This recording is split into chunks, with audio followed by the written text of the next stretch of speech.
Um bom dia, um feliz sábado a todos vocês que estão nos acompanhando aí, né? Pelas telinhas aí de casa, sentado no sofá, descansando, né? Desfrutando as horas sabáticas, que é uma bênção para todos nós. É um grande privilégio eu estar aqui com vocês, né? Podendo compartilhar, abrir a palavra de Deus e falar com vocês um pouco mais sobre o amor do nosso bondoso Deus e nessa data tão especial, que é a Páscoa, né? Nesses últimos dias em que Cristo passou em nossa terra. E sabemos que ontem, sexta-feira, né, voltando 2.000 anos atrás, foi de fato o dia ali em que ele foi sacrificado, morreu por nós, recebendo toda a nossa culpa, nossos pecados. E nesse dia de hoje, sábado, estava na sepultura, no túmulo, descansando e desfrutando o sono da morte. E sabemos que amanhã pela manhã reflete o dia em que ele ressuscitou e voltou a viver e venceu a morte e nos garantiu a salvação eterna. E não sei se vocês me conhecem, como a irmã bem disse, eu me chamo Alan, estou sendo professor na Escola Adventista, eu e minha esposa. Viemos todos lá de Manaus, juntamente com o nosso filho Arthur, que também ali estuda. E é um grande privilégio e fica aqui o nosso desejo de querer conhecer vocês pessoalmente, visitar a igreja, né, assim que pudermos, assim que for possível, termos os cultos presenciais, que a gente possa voltar e que a gente possa se conhecer melhor e criar os laços, a amizade, que é sempre muito bem-vindo. Eu convido você agora, nesse momento, a abrir a sua Bíblia, pegar a sua Bíblia, seja no celular, seja no smartphone, seja no seu tablet, seja qual for o tipo de mídia, ou se for física, igual a minha, pegue a sua Bíblia, né? A palavra de Deus ela tem poder de qualquer forma, de qualquer maneira. Abra a sua Bíblia no Evangelho de João. Evangelho de João, lá no capítulo 20. O quarto evangelho, né, o quarto livro do Novo Testamento, o Evangelho de João, lá no capítulo 20. Vamos lá. Como essa semana nós temos tido a programação da Semana Santa em nossa igreja, né, como todos os anos nós temos, eu não queria deixar de passar. E ao trazer essa mensagem, relembrar algumas coisas também sobre a Páscoa que tem a nos ensinar nos dias de hoje. Então, antes de lermos esse primeiro verso aqui do capítulo 20, né, o capítulo 20, verso 1, antes de lermos esse texto aqui abençoado, eu queria te lembrar um pouco mais sobre a história da Páscoa. Né? Muitas vezes a gente fala da Páscoa, a gente se limita muito apenas a apresentar na morte e na ressurreição de Cristo. Quando, na verdade, a Páscoa foi instituída muito antes disso, né? Antes de Cristo vir a essa terra, a Páscoa foi instituída na saída do Egito. Né? A primeira Páscoa a ser celebrada pelos seres humanos foi ainda na terra da escravidão, foi ainda no Egito. E foi ali que Deus mandou o povo celebrar a Páscoa. Quando ele mandou as pessoas sacrificarem um cordeiro, tomarem o seu sangue, né, e com folhas de isopo ali, passar nos umbrais da porta, nas laterais, em cima, porque naquela noite iria passar o anjo da morte, a 10ª e a última praga que Deus enviaria à terra do Egito. E o mais interessante é que as 9 pragas anteriores, Deus não mandou o povo se proteger. Deus não mandou o povo fazer nada. Veio escuridão, veio rã, veio gafanhoto, veio piolho, veio 9 pragas. E nenhuma dessas pragas atingiu o povo de Deus, que morava na terra de Gósen, lá no Egito. Nenhuma dessas pragas atingiu o povo. E não atingiu porque o Deus protegeu. Mas Deus mandou eles fazerem nada. O povo simplesmente não fez nada e não sofreu as pragas. Porém, quando chega na 10ª praga, na última praga, que é a morte do filho primogênito, ou seja, do primeiro filho da família, aí Deus chega com o povo e fala assim, olha, é o seguinte, agora vai ser a última praga. E na última praga vocês vão ter que fazer algo. Vocês vão ter que sacrificar o cordeiro, passar o sangue nos umbrais da porta, ficar dentro da casa, celebrar e comer a carne do cordeiro com ervas amargas e de sandálias nos pés. Ou seja, fiquem em estado de prontidão para sair da terra da escravidão. Porque assim que essa noite acabar, vocês começam a peregrinar rumo a Canaã terrestre.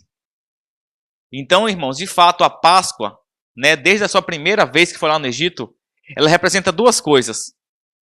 Ela representa olhar para o passado, porque eles tiveram que comer ervas amargas. E isso é um simbolismo da vida de escravo no Egito, uma vida amarga, uma vida difícil. E ao mesmo tempo eles celebravam comendo a carne do cordeiro e celebrando a proteção que Deus estava enviando para eles de não ter a morte do primogênito. Então, no mesmo evento, o povo relembrava o passado e já celebrava o futuro, pelo qual eles iriam sair da terra da escravidão. E Deus manda eles ficarem calçados, já com as sandálias nos pés, preparados para que assim que a noite acabasse, eles começassem a peregrinação rumo a Canaã terrestre. Então, de fato, a Páscoa é isso. A Páscoa é olhar para trás. Porque quando você olha para trás, você tem fé no futuro. E mais interessante, sabe o que é? É que a primeira Páscoa ela foi celebrada em reclusão, dentro dos lares. Não foi em ambientes públicos, como geralmente a gente festeja na nossa igreja e em outros lugares. E, de fato, parece muito nos dias de hoje que estamos vivendo, né? Essa Páscoa está sendo celebrada em reclusão, cada um na sua casa, cada um no seu ambiente particular com a sua família. Como foi a primeira Páscoa. Apenas no ambiente caseiro, ali entre a família, entre os mais próximos, devido à pandemia. Interessante isso. Mas, de fato, esse evento, essa Páscoa, essa festa religiosa, ela marca o olhar para o passado, mas também olhar para o futuro. E nessa Páscoa desse ano, eu quero te convidar a ter a mesma visão. A olhar para o passado, olhar para o passado longe, a primeira Páscoa, um passado mais próximo, a morte e ressurreição de Cristo, e o passado bem pertinho da gente, que foi o ano passado, onde começou a pandemia, esse ano onde permanece essa doença. Mas eu quero te convidar, além de tudo isso, a olhar para trás e ver como Deus protegeu a sua vida, como Deus te guiou até aqui, e ter fé e força, e olhar para o futuro, e ver como Deus vai guiar cada um de nós, não para Canaã terrestre, mas para Canaã celeste. E que isso possa nos dar força, possa nos trazer fé, para que a gente possa cada vez mais acreditar no nosso bom Deus e saber que tudo está no controle de suas mãos. E assim como a gente falou da Páscoa lá no passado, na primeira Páscoa, agora eu quero trazer vocês para um evento bem próximo ao evento da morte e ressurreição de Cristo. Onde Cristo ele ressignificou a Páscoa. Ele completou, ele preencheu o sentido da Páscoa. Porque quando os hebreus celebraram ela lá no Egito, matando o cordeiro e tendo a proteção pelo sangue do cordeiro, o livramento, a salvação pelo sangue do cordeiro, que simbolizava o futuro cordeiro que viria morrer por nós, ou seja, o próprio Jesus. Então agora nós estamos aqui, de fato, na plenitude da Páscoa, onde o verdadeiro cordeiro de Deus veio ao mundo e ele está morrendo pelos nossos pecados. Mas ele não só morreu. E se a história permanecesse só na morte, nós não teríamos nada a celebrar. Mas ele morreu na sexta, passou o sábado, e no domingo ele ressuscita para a vida eterna. E é nesse evento, é no ponto da ressurreição, que eu quero contar uma história para você. Na verdade, a Bíblia quer nos contar uma história. Então, como você já está aí na sua Bíblia, no capítulo 20, lá no verso 1, eu quero te convidar a ler agora. Vamos ler? Mas antes de ler, vamos fazer mais uma breve oração, para que a gente possa ter a iluminação do Espírito Santo, para nos guiar a ter uma compreensão melhor do texto. Oremos. Querido e amado Deus, muito obrigado, Senhor, por mais esse dia, por mais essa manhã de sábado, onde estamos aqui reunidos, através da tecnologia, para aprender um pouco melhor sobre a Tua Palavra. Eu te peço nesse momento a Tua sabedoria, que o Senhor nos encha de discernimento para ouvir a Tua Palavra e saber aprender com ela. Por favor, abra o coração de cada irmão, de cada pessoa que esteja ouvindo essa mensagem, ou que ouvirá no futuro essa mensagem. Que o Senhor possa abrir a nossa mente para que a gente possa não apenas entender, mas aceitar. Em nome de Jesus é que eu te peço e te agradeço. Amém. Bom, antes de ler aqui o primeiro verso, eu queria te dizer que o tema desse sermão é um pouco diferente. O tema é o Deus que para tudo. O que vem na sua mente quando eu falo a frase, o Deus que para tudo? Vem na sua frase aquele evento onde Deus parou o sol? Vem na sua frase que tipo de evento? O Deus que para tudo. Seja lá o que for que você pensou nesse momento. Eu quero te levar a uma história onde mostra que, de fato, Deus para tudo. Vamos ler? João capítulo 20, verso 1 fala assim. No primeiro dia da semana, Maria Madalena foi ao sepulcro de madrugada, sendo ainda escuro, e viu que a pedra estava revolvida. A pedra do túmulo de Jesus, onde Jesus tinha sido sepultado na sexta-feira, próximo ao pôr do sol. Então Maria, ao amanhecer ali o domingo, antes do sol realmente brilhar de fato, ela já corre ao encontro daquele túmulo E ela vê que a pedra está fora do lugar. Verso 2. Então correu e foi ter com Simão Pedro e com o outro discípulo, a quem Jesus amava. E esse outro discípulo, né, nós temos grandes indícios de quem é. É de fato o próprio autor do livro, é o próprio João, que ele não quis se identificar. Então ele chama ele mesmo de outro discípulo, né, a quem Jesus muito amava. E disse-lhes, né, Maria disse para João e para Pedro: olha, tiraram do sepulcro o Senhor, e não sabemos onde o puseram. Ela achou que tivessem roubado Jesus. Tivesse aberto o túmulo e tivesse levado o corpo de Cristo. Verso 3. Saiu, pois, Pedro e o outro discípulo, e foram ao sepulcro. Ambos corriam juntos, mas o outro discípulo, ou seja, João, o autor do livro, do Evangelho, correu mais depressa do que Pedro, e chegou primeiro ao sepulcro. E abaixando-se, viu os lençóis de linho, todavia não entrou. Esse detalhe aqui é interessante, irmãos, porque quando Maria fala para eles, ela fala numa interpretação onde a pedra estava removida, porque possivelmente Jesus tivesse sido roubado do seu túmulo. Só que quando João chega, ele vê os lençóis de linho. Então isso é um indício de que Jesus não foi roubado. Porque se ele tivesse sido roubado do seu túmulo, teria sido um evento muito rápido, onde não daria tempo dos ladrões tirarem o lençol de linho e deixarem dobradinho ali. Eles levariam com tudo. E assim continua a história, olha, verso 6. Então, Simão Pedro, seguindo-o, chegou e entrou no sepulcro. Né? João ficou só na porta, olhou e viu o lençol. Pedro chegou e já entrou logo. Entrou e o que ele viu? Ele também viu os lençóis. Verso 7. E o lenço que estivera sobre a cabeça de Jesus, e que não estava com os lençóis, mas deixado num lugar à parte. Estava tudo arrumado, irmãos. A cena era, Jesus não estava ali, o corpo não estava ali, mas o ambiente estava totalmente arrumado. E olha o que acontece no verso 8. Então, entrou também o outro discípulo que chegara primeiro. João, que estava na porta só olhando, também entrou agora, junto com Pedro. E viu e creu. Creu em quê? De acordo com aquela cena de organização, de acordo com aquele ambiente totalmente organizado, os lençóis, tudo no seu devido lugar, João lembrou das promessas e creu.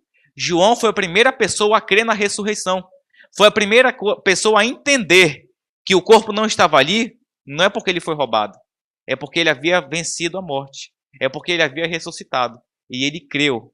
A primeira pessoa a crer na ressurreição de Cristo foi o discípulo João. Verso 9. Pois ainda não tinham compreendido a Escritura, que era necessário ressuscitar ele dentre os mortos. E voltaram os discípulos outra vez para casa. Deixaram o túmulo e voltaram onde estavam os demais discípulos. Nesse meio termo, onde eles voltam para casa, onde estão os demais discípulos, olha o que acontece. Maria, entretanto, permanecia junto à entrada do túmulo, chorando. Pedro e João entraram no túmulo, Maria ficou ali na porta. Pedro e João saíram do túmulo, foram para casa, Maria ficou ali na porta, olhando para aquilo ali e chorando. Chorando porque tudo que ela mais queria era encontrar o corpo do seu mestre e embalsamá-lo. E ela não poderia fazer. Até porque ela pensava que aquele corpo tinha sido roubado. E olha como a história prossegue. Enquanto chorava, abaixou-se e olhou para dentro do túmulo. E viu 2 anjos vestidos de branco, sentados onde o corpo de Jesus fora posto, um à cabeceira e o outro aos pés. Então eles lhe perguntaram: mulher, por que choras? Ela lhes respondeu: porque levaram meu Senhor e não sei onde o puseram. Tendo dito isto, voltou-se para trás. Maria conversou com os anjos, eles responderam e ela voltou para trás, olhou para trás. E quando ela olha para trás, viu Jesus em pé, mas não reconheceu que era Jesus. E aqui vai uma outra lição para mim e para você. Muitas vezes nas histórias da Bíblia, desde o Antigo Testamento até essa história, o sentido humano, que é a visão, um dos sentidos, é tido pela Bíblia como um dos sentidos mais contrários à vontade de Deus. É a nossa visão. Porque a visão indica a força do ser humano. Muitas das vezes, a gente, para crer, a gente quer ver. A gente confia demais no sentido visão. É um dos sentidos que a gente mais se apoia para acreditar em alguma coisa, ou para entender alguma coisa, é a visão. Mas é o sentido que mais a Bíblia desaprova. Porque é o sentido que mais nos engana. Olha o que acontece aqui. Maria olha, ela vê, ela enxerga. Ela vê, mas não enxerga. Ela vê Jesus, mas não reconhece que é Jesus. A sua visão lhe enganando. Mas olha como continua o texto bíblico. Verso 15. Perguntou-lhe Jesus: mulher, por que choras? A mesma pergunta dos dois anjos. A quem procuras? Ela, supondo ser ele o jardineiro, olha quem Maria achou que Jesus era: o jardineiro. A sua visão continua lhe enganando. Ela vê, mas não enxerga. Então, supondo que ele era o jardineiro, ela disse: Senhor, se tu o tiraste, dize-me onde o puseste, e eu o levarei. Veja o desespero de Maria em querer ter o corpo de Cristo. Verso 16. Disse-lhe Jesus: Maria. Ela, voltando-se, lhe disse em hebraico: Raboni, que quer dizer mestre. Quando ela vira e olha e vê Jesus, ela não discerne que é Jesus. Ela conversa com ele, ela pergunta, ele responde. Ela não reconhece o seu Senhor. Mas quando Jesus olha para aquela mulher e ele fala Maria, ele a chama pelo nome. Aquele eco daquela voz, ao entrar em seus ouvidos, lhe traz memórias passadas de alguém que lhe tirou da lama e lhe trouxe para uma maravilhosa luz. De alguém que falou ali e lhe defendeu no momento onde todos queriam apedrejá-la e levá-la à morte. Ela ouve aquela mesma voz que falou para ela assim: olha, os teus pecados estão perdoados, vá e não peques mais. É essa mesma voz que ecoa em seus ouvidos. E agora, de maneira espontânea, imediata, ela reconhece quem é com quem ela está falando. Mesmo sem enxergar, mesmo sem discernir pela visão, que nos engana muitas vezes, mas a audição é mais confiável. E é por isso que Paulo fala em seus escritos que a fé, ela vem pelo ouvir. Ouvir a palavra de Deus. Ou seja, se tem um sentido que é mais aguçado para as coisas espirituais, não é a visão, é a audição. Deus vai usar muitas vezes a audição para falar conosco. É o ouvir a palavra, é o ouvir a voz de Deus, é o ouvir um conselho, é o ouvir um pregador, é o ouvir um profeta. E muitas das vezes a nossa visão, ela nos distancia da fé, da crença, da esperança. Mas o ouvir nos enche de esperança, nos enche de fé, nos faz compreender.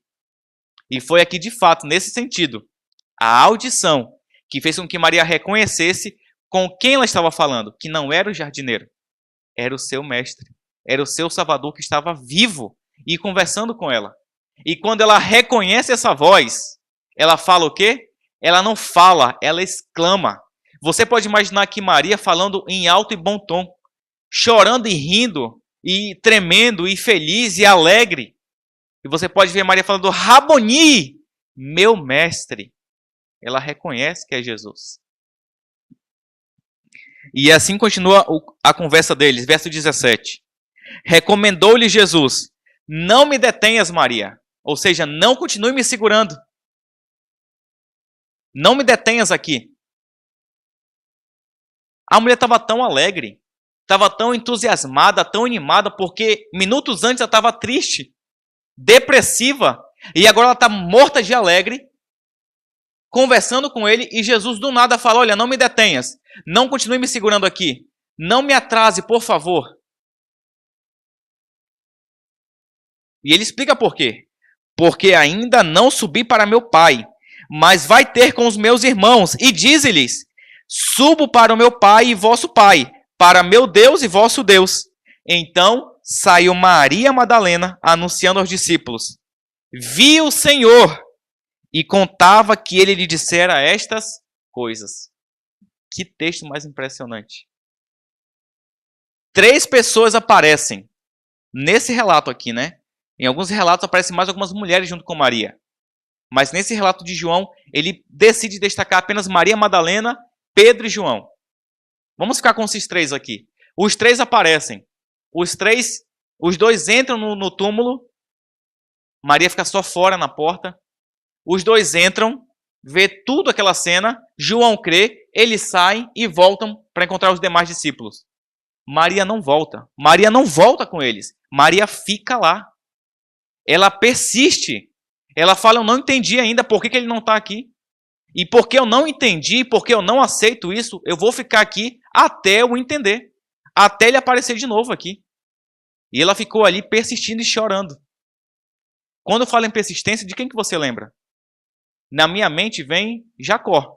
Quando ele está voltando para sua terra, para sua parentela, e ele sabe o que ele fez no passado. Que ele enganou seu pai e seu irmão. E nessa volta, lá no vale, ele tem uma luta com uma pessoa muito especial. Ele luta com Deus. Jacó luta com o Senhor Jesus. E aquilo ali é uma persistência de Jacó. E ele não larga o Senhor até ele ter a sua bênção. Até ele ter a promessa e a certeza de que ele vai chegar lá e vai dar tudo certo. Ele não larga.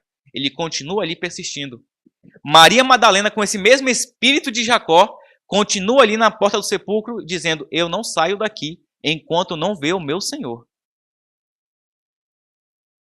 E você pode agora imaginar comigo, devido à persistência dessa mulher, devido ao amor sincero dessa mulher, Jesus parou tudo. Mas Jesus parou tudo o quê, irmão Alan? O que Jesus teve que parar para falar com Maria? Talvez você esteja esquecendo do que está acontecendo aqui nesse momento. Você lembra lá quando o povo hebreu saiu do Egito e Deus instituiu o santuário? E Deus começou a ensinar para eles como é que é a redenção, como é que acontece a salvação, como é que seria o futuro Messias. E ele fala, olha, vocês vão ter que trazer um animal imaculado, sem defeito. Quando vocês pecarem, vão ao templo, vão ao santuário, lá vai ter o sacerdote, vocês vão levar a sua oferta, vocês vão adentrar lá no pátio, vocês vão pôr a mão na cabeça desse animal, vocês vão confessar o pecado de vocês, e depois de confessar, esse pecado é simbolicamente transferido de você para esse animal que não tem culpa nenhuma, e você vai imolar esse animal, você vai matar esse animal. Porque quem merecia isso era você.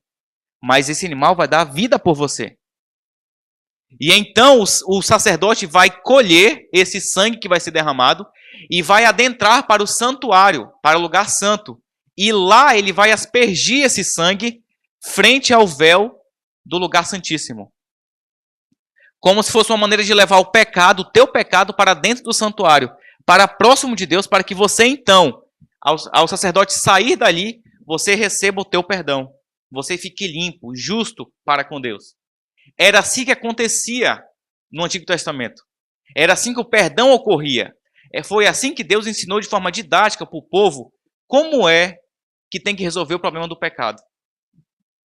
E aqueles cordeiros, aqueles animais que eram imolados lá no santuário, apontavam para o verdadeiro cordeiro que viria. E é por isso que João Batista, o primo de Jesus, quando vê Jesus chegando no Rio Jordão, ele olha e ele declara, eis aí o Cordeiro de Deus. Aqueles cordeiros foram mortos tantas vezes no passado.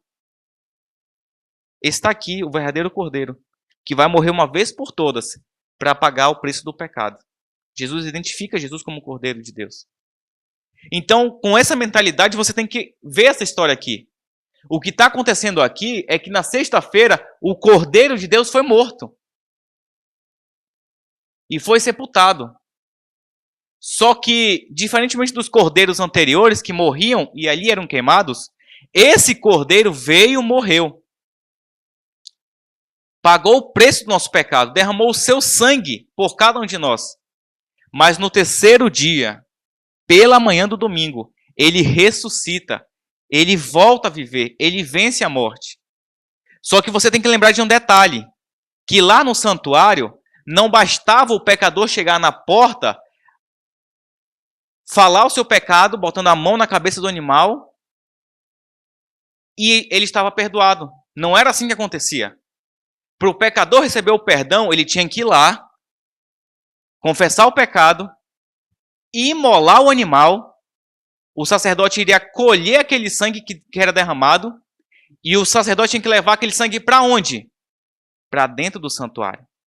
Ele tinha que apresentar aquele sangue perante Deus, que estava ali simbolizado na Arca da Aliança, no véu que separava o lugar santo do Santíssimo. Enquanto o sacerdote não levava esse sangue que foi derramado para dentro do santuário, o processo do perdão não tinha sido ainda dado ao pecador. Então, matar um animal por matar não era sacrifício. Matar por matar é só abater o animal. Você vai lá, passa a faca no pescoço, você está abatendo. Mas para a questão do perdão, é necessário que o animal fosse sacrificado, o sangue colhido e levado para dentro do santuário, apresentado perante Deus. Da mesma forma, o Cordeiro Real, o nosso Jesus, também tinha que fazer. Ele foi crucificado naquela cruz, derramou o seu sangue, ressuscitou no terceiro dia, e agora em que fase ele estava lá do santuário? Ele já tinha sido morto. Ele já tinha sido imolado, o sangue já tinha sido derramado. E agora, qual era o próximo passo? Ele tinha que apresentar o seu sangue aonde? No santuário. Mas qual santuário? Não é mais o terrestre, porque o terrestre foi rasgado o véu de cima a baixo, simbolizando que aquele santuário terrestre acabou. Não resolve mais nada. Agora tudo é resolvido no santuário celestial. E você sabe o que é isso. Nós, como adventistas, cremos que existe um santuário celestial lá no céu, onde Deus habita. Então, Jesus ressuscitou na manhã da ressurreição e ele estava ainda no processo. Você percebe que a salvação da humanidade não começou e acabou na cruz. Ela começou na cruz e foi muito importante o que ali aconteceu, a morte do Cordeiro. Mas esse evento, esse processo não acaba ali. Ele deve continuar. Continuar onde? Ao apresentar o sangue do Cordeiro perante Deus do universo. Então Jesus ressuscitou na manhã de domingo e ele ressuscitou e estava indo para onde? Para o santuário celestial. Apresentar o seu sacrifício, o seu sangue para o Pai, para ver se o Pai aceitaria, se tinha sido realmente aceito, e então a humanidade pudesse ter a redenção aprovada. Então é nesse ponto que Deus para tudo. É nesse detalhe que Jesus dá um break, dá uma pausa, dá um intervalo no plano da redenção. Ele está subindo ao céu para apresentar o seu sangue. Só que nesse intervalo, nesse momento, quem que aparece? Maria. Maria está ali na frente, na porta do túmulo, chorando, querendo ver o seu Senhor. E agora o nosso Deus, que é um Deus amoroso, que é um Deus que se relaciona com suas criaturas, ele, imagina aí, Jesus subindo, e ali Maria está chorando, apreensiva, depressiva, angustiada, querendo ver Jesus, e Jesus fala, não, mas eu tenho que ir ao Pai e apresentar meu sacrifício para que seja validado. Mas ele não se aguenta. Devido a ver uma mulher ali chorando, angustiada, por sua falta, por sua ausência, ele para o processo, ele para o rito do seu sacrifício, que é levar o sangue para Deus, ele dá um intervalo. O sacrifício, o rito mais importante de toda a história, que é a morte e ressurreição de Cristo para nos salvar. Esse é o evento mais importante de toda a história. E o evento mais importante de toda a história, Deus para. Jesus para por causa de quê? De uma mulher. De uma discípula. Ele para tudo. Ele para, chega até ela, conversa, lhe acalma, lhe anima, lhe diz, eu estou vivo, eu venci a morte, tu tem esperança, tu vai ter vida eterna agora, Maria, e fica tranquila. Agora não me detenhas, porque eu tenho que cumprir o restante para que tudo dê certo. Então é o seguinte, enquanto eu estou indo cumprir o restante, que é apresentar o meu sangue a Deus, vai lá com teus irmãos e diz para eles que eu estou vivo e que está tudo certo e que eu estou indo lá acabar com o ritual do sacrifício. Beleza? E agora imagina o espírito dessa mulher. Imagina a alegria dela. vendo o seu Deus parar um ritual tão precioso. E sabe por que Deus para? E sabe por que Jesus parou? Porque para Jesus, as pessoas são mais importantes do que rituais. Porque para Jesus, pessoas são mais importantes do que fazer ou deixar de fazer algumas coisas. Para Jesus, eu e você temos mais valor. E é por isso que nós somos as últimas coisas a ser criadas nessa terra. E é por isso que nós somos a única coisa a ser criada por Ele, que é a sua imagem e a sua semelhança. Nada mais nesse universo tem a imagem e semelhança de Deus como eu e você temos. E é por isso que Ele parou tudo para ouvir Maria. E com isso eu quero te dizer, querido irmão, irmã, querido amigo ouvinte que está passando por aí e assistindo esse vídeo, eu quero te dizer que Deus conhece também os teus sofrimentos. Deus conhece as tuas angústias.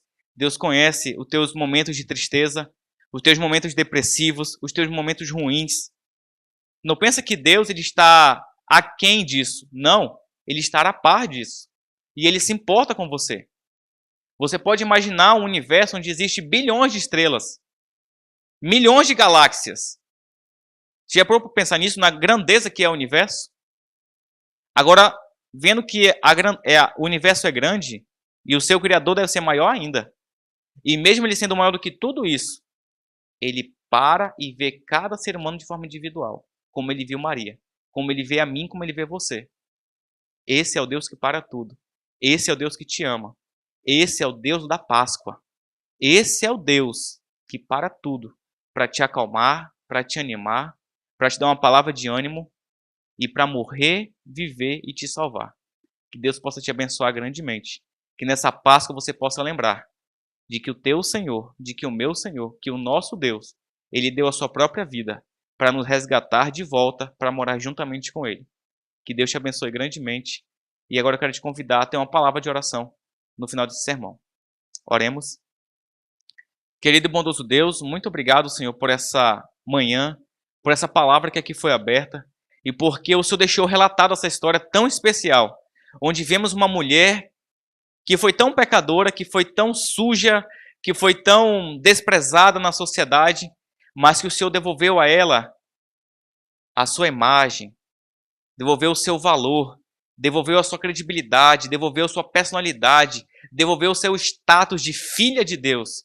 E é assim que o Senhor faz conosco, quando o Senhor nos resgata da lama para a luz. Muito obrigado, Pai, por teu amor infinito. E muito obrigado porque o Senhor aí, estando hoje no santuário celestial, intercedendo por cada um de nós, o Senhor para ouvir a oração de cada ser humano. Como é que o Senhor faz isso? O Senhor tendo várias pessoas, só no planeta Terra existem quase 8 bilhões de pessoas. Vamos supor que desses 8 bilhões, cerca de 2 bilhões são cristãos. Vamos supor que esses 2 bilhões se prostrem de joelhos e passem a orar ao Senhor no mesmo momento. Ainda assim, o Senhor é capaz de ouvir a oração de cada pessoa e atender e responder conforme a tua santa e boa vontade. Isso é muito amor. Muito obrigado, Pai, porque o Senhor instituiu a Páscoa para dizer que a tua morte e a tua ressurreição nos restaura, nos salva, nos livra do pecado, nos livra dessa vida de pandemia, dessa vida de sofrimento, dessa vida que a gente não vê mais esperança em coisas boas. A única esperança que nós temos é que o Senhor volte logo e dê um fim, e dê um basta nesse mundo de sofrimento, e que a gente possa morar eternamente junto ao teu lado. Por favor, Senhor, volte logo para nos buscar. Nós estamos chorando como Maria, mas também sabemos que o Senhor está perto de nós, de acordo com a tua palavra, nos animando para continuarmos nesse caminho, porque muito em breve o Senhor voltará e nos levará para morar juntamente contigo, nas mansões celestiais, e depois de 1000 anos, na mansão terrestre novamente. Obrigado por tudo, em nome de Jesus. Amém. Que Deus te abençoe, que Deus te dê uma feliz Páscoa e que você possa, de fato, começar a trilhar rumo à frente, olhando para o passado. Que Deus te abençoe.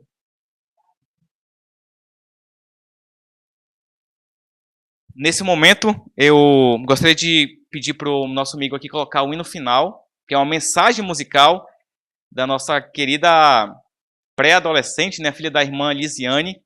Ela trouxe uma mensagem linda, e o tema é Tudo que eu vivi. Evelyn, né? a querida irmã Evelyn, você possa ser abençoado por essa música também.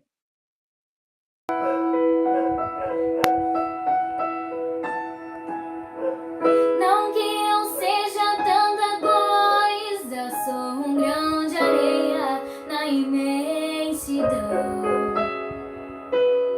mas cabe quase o mundo inteiro no meu peito. Carrego todas as memórias, todos os sabores que daqui provei.